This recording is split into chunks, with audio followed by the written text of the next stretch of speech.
Sometimes love keeps speaking, even after loss. And sometimes it speaks when the world grows quiet, when the body sleeps, when the mind loosens its grip. Today, I invite you to listen gently about grief dreams, not as something that is just mystical or supernatural, but as something deeply, deeply human.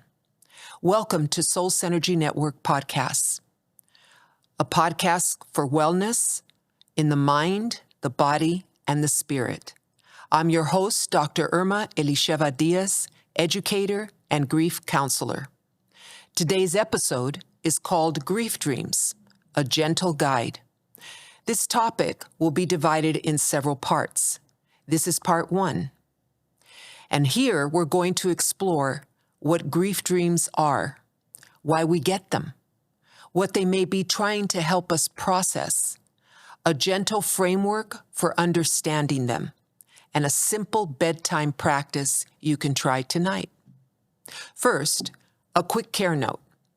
If your dreams involve severe trauma, panic, or thoughts of harming yourself, please reach out to a licensed professional or crisis resource. You deserve the support. You do not have to carry this alone. Today's conversation is about something quieter. This podcast is about these grief dreams that sometimes we get and sometimes we don't.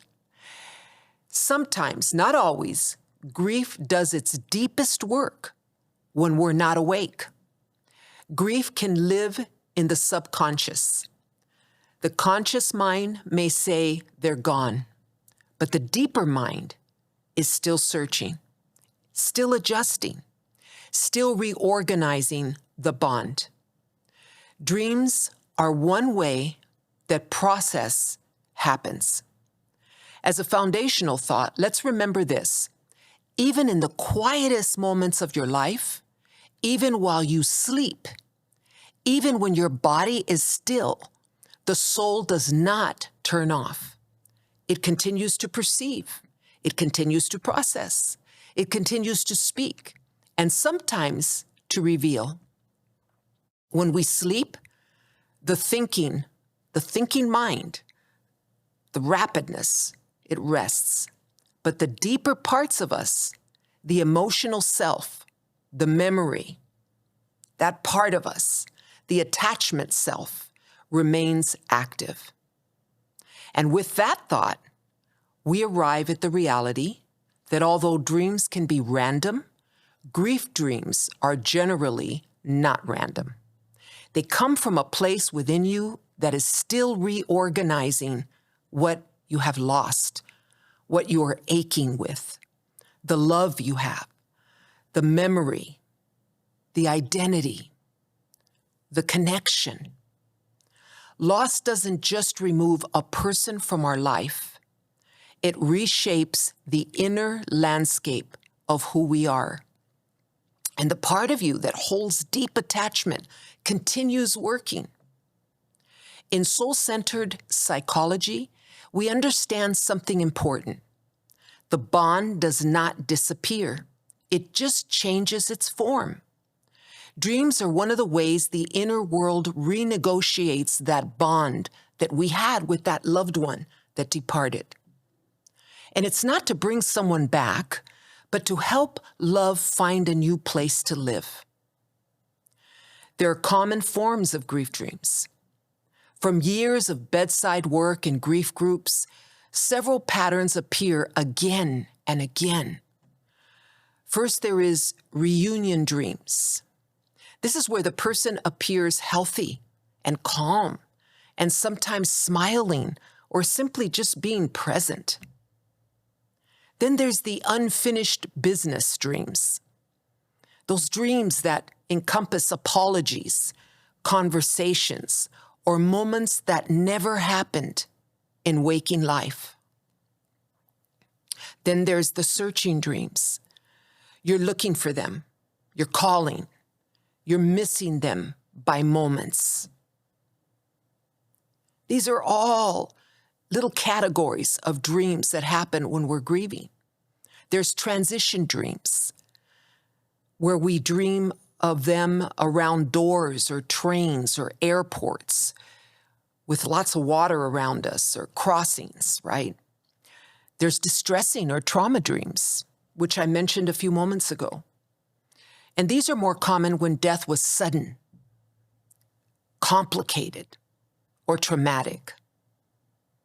Or maybe just the simplicity of a smiling face that brings peace to our heart. These dreams are not messages from the outside. They are expressions from the deepest layer of your emotional memory, the part of you that is reorganizing attachment, safety, and meaning. So let's think about what grief dreams are trying to do. Grief dreams often perform emotional work that waking life cannot. Number one, there's reassurance. This is a calm presence that brings a smile, a moment of peace, where our nervous system simply relaxes and panic just softens. Then there's the permission dream, or where there's symbols of movement, moving forward, like keys, or shoes, or tickets, or open roads, and you wake up and you say, why was I dreaming about some keys that were on a table, right? And it has to do with permission to move forward, permission to adjust to a new life without your loved one. The inner world is asking, can you live again? Can you do this? Then there's the repair, the dream that creates a safe emotional space for forgiveness, for gratitude, for unfinished words. The psyche completes what reality absolutely could not. Then there's reality integration, right? Early in grief dreams, we replay hospitals, we replay funerals or final moments. I replay a lot of things. Some of you know, you've heard me talk about the loss of my parents. Many times I replay some of the things that took place with my mother of blessed memory, with my father, the emotional moments that I had with them, and I replay them, right? And when we dream about some of these things, sometimes it's pleasant, sometimes it's not, sometimes it stirs us a certain way, but the heart seems to be catching up to what the mind already knows, right? And we have these things. Some things we can explain, some things we can't, and we'll never be able to explain. Then there's a deeper layer, the inner relationship. There's this other layer to grief dreams that many people feel, but they don't always understand or can explain. When someone we love dies, part of our identity goes with them. When I took care of my parents, I was a daughter. When my parents were gone, I was no longer a daughter. So now I grieve the role that I played as a daughter while they were here on earth. Every close relationship becomes an internal presence, the nurturing voice, the stabilizing presence, the person who knew us in a certain way, and nobody will ever know us like that again. After loss, the psyche must ask, where does that part of me live now? Grief dreams often represent this transition. Not losing the relationship, but relocating it from outside to inside of us. This is one of the deepest movements of healing. The external bond becomes an internal resource. So today I want to share a 5-step dream reflection, a little bit of a framework. Keep this very simple and gentle as you process. It's not an analysis. This is just listening. Journaling your dreams can be very helpful. Keeping a journal by your nightstand I'm one that forgets my dreams. So I dream and sometimes I remember them, but seldom. I wake up and I know I've dreamt all night, but I don't remember the dreams, right? But sometimes when you wake up in the middle of the night with a dream, you can write down what you've dreamt. You can write a short title, maybe walking together on a bridge or one last phone call you had with them or sitting at the kitchen table again. The title helps your mind hold the experience without overwhelming it. Then there's letting yourself feel it. When you had the dream, what emotions were present? Was there comfort? Was there longing? Was there sadness? Maybe a little bit of relief. Maybe you felt a lot of peace. Or maybe you woke up and you felt a little confused by not being able to understand what you just dreamt. Or maybe you just felt overwhelming love. Don't be shy about rating the intensity as you journal what you dreamt. Was it, really intense? Was it something that you're supposed to remember and think about? Was there a message in it for you? And notice your body, because our body responds to what we're feeling. Was your chest tight? Was your shoulders heavy? Or did you feel warmth? Or did you feel calm? Or did you wake up with tears in your eyes? Your feelings matter more than the images, believe it or not, when you're dreaming. Dreams speak through emotion, not through logic. That's why many of our dreams are not logical. Don't be afraid to connect to it. Ask yourself gently, where does this feel in my life right now? Is there a decision that I'm avoiding? Is there a goodbye I'm still resisting? Is there guilt that I haven't released?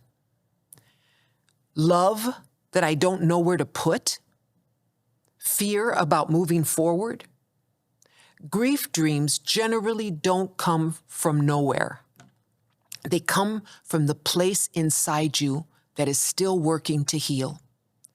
Sometimes the person in the dream represents comfort you need, strength you're learning about, permission you're waiting for, or a part of your heart or a part of you that is changing, right? The dream is not about the past. It's about what your heart is trying to process right now. There's always some personal meaning. Avoid universal dream dictionaries that people try to go to. Instead, ask, what does this symbol mean to me? If the dream included a house, what does a home mean to you? If it included a phone, is there something you wish you could say? Or water, does it feel peaceful? Or is it overwhelming? Is it a journey? Are you moving through something difficult? And if your loved one appeared, ask, how did they feel in the dream? Were they calm? Were they strong? Were they peaceful? Sometimes the dream is showing you the energy of the bond, not the literal person. And a lot of people confuse that. The love remains, the relationship changes form. You can do one small action.